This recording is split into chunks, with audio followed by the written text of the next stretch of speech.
E aí, internautas pensadores, tudo bem? Aqui é o professor João Paulo Rodrigues falando, mestre em filosofia, e esse vídeo se trata de um trecho de uma aula de filosofia que eu ministrei para o ensino médio. Lembrando que o conteúdo e a série correspondente vocês podem encontrar no título e na descrição do vídeo.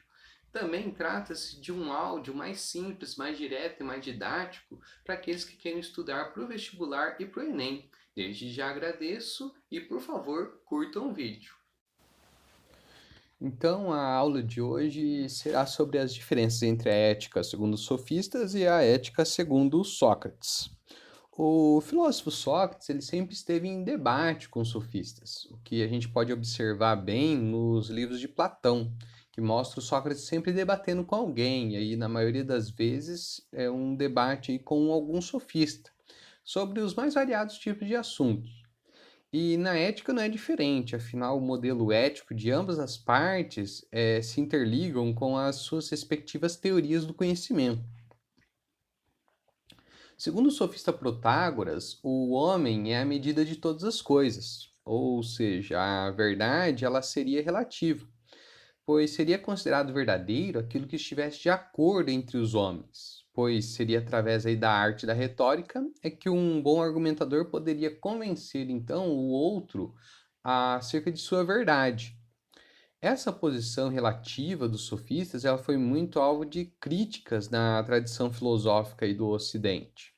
Afinal, se a gente for levar aí, né, numa questão mais extrema, para os sofistas, mais importante do que conhecer a verdade seria convencer o outro da sua verdade. Mas é bom lembrar aí que os sofistas foram importantes para o contexto ateniense, tá? De Atenas aí na sua época. Afinal, com o desenvolvimento da recém-criada democracia, aqueles que conseguissem desenvolver um bom diálogo é que teriam um local aí de destaque na política democrática da época. E era isso que principalmente os sofistas queriam ensinar, pois eles eram especialistas em oratória e ensinavam então essa arte da retórica, que é a arte de poder debater bem, de poder fazer um bom discurso para assim preparar os seres humanos, né, os homens no caso, para a vida em sociedade. Então, os sofistas eles defendiam que não existiam parâmetros universais para a ética e que então os valores éticos não passariam de um mero acordo entre os homens. E por isso os valores eles não seriam universais, mas sim transitórios, relativos. Portanto, os sofistas acreditavam que virtuoso seria aquele homem que conseguisse convencer os demais sobre os seus argumentos, pois dominaria assim essa arte da retórica. Por isso é que ser virtuoso é desenvolver a capacidade de convencimento, e os valores eles seriam definidos conforme o desenrolar do debate.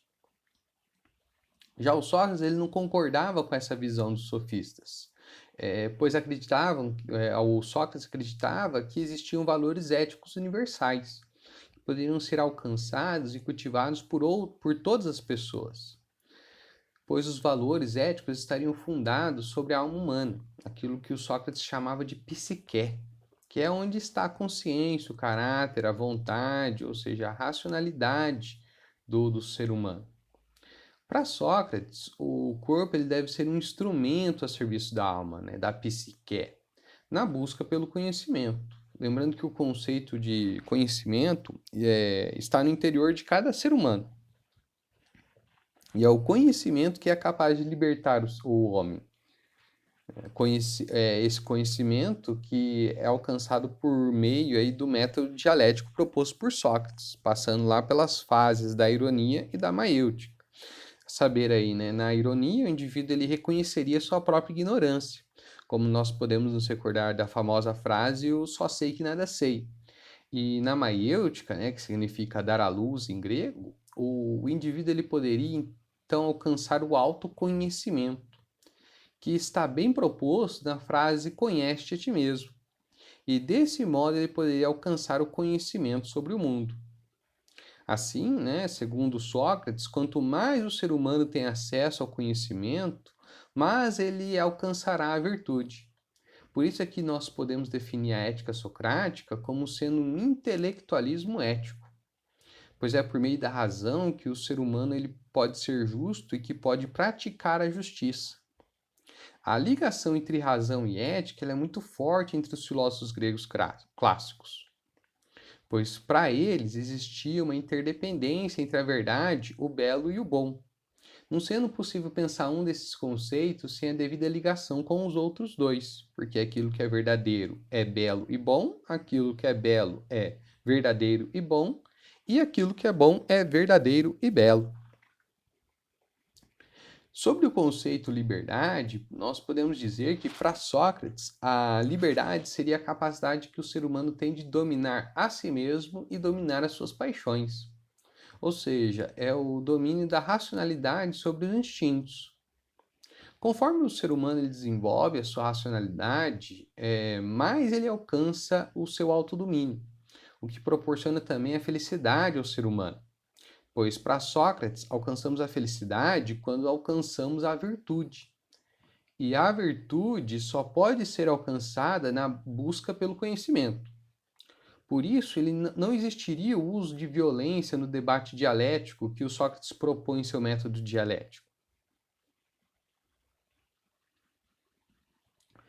Pois, de acordo com Sócrates, a ignorância e a falta de racionalidade, ou seja, a falta de conhecimento, é o que desenvolve a violência e a maldade no indivíduo.